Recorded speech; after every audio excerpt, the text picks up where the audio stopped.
Lugi na daw ang paresan ni Diwata? Totoo ba o hindi? Hi there, this is Chinky Tan, your pambansang world coach. Mga kaipunari, naalala niyo ba si Diwata Panes, yung dating nangangalakal, natutulog sa ilalim ng tulay, pero biglang nalang sumikat at tinangkilik ng buong Pilipinas ang kanyang paresan. Actually, I was able to interview si Deo Balbuena nung nag-uumpisa pa siya. Kung makikita po nga sa video, yun nga, hindi pa ayos-ayos yung kanyang buhok. Diba? Talagang very raw, very organic siya nung nagsimula siya. At yun nga, kilala siyang Diwata Pares Overload Unlimited. During that time, nung in-interview ko siya, wala siyang puhunan, walang connection, pero meron siyang diskarte at may pangarap. At dahil nga sa tulong sa social media at sipag at umangat siya. Pero hindi lang hindi lang yun eh. Ang makikita po talaga natin, kung talagang gusto nyo talagang magtagumpay sa buhay, you start small, kahit na maliit lang. Hindi kailangan magarbo, kailangan lang meron ka talagang paninindigan at malinaw ang direksyon mo. So ngayon, sumikat nga. Pero, may nagsasabi na lumaki daw ang ulo. So, sa sobrang taas ng lipat, minsan alam mo tayong mga tao, minsan nakakalimutan natin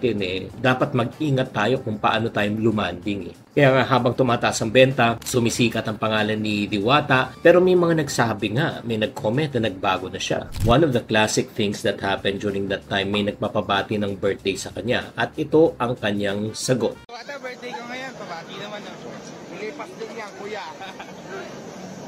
Watch the full video at Chinky Tan's YouTube channel. Subscribe now.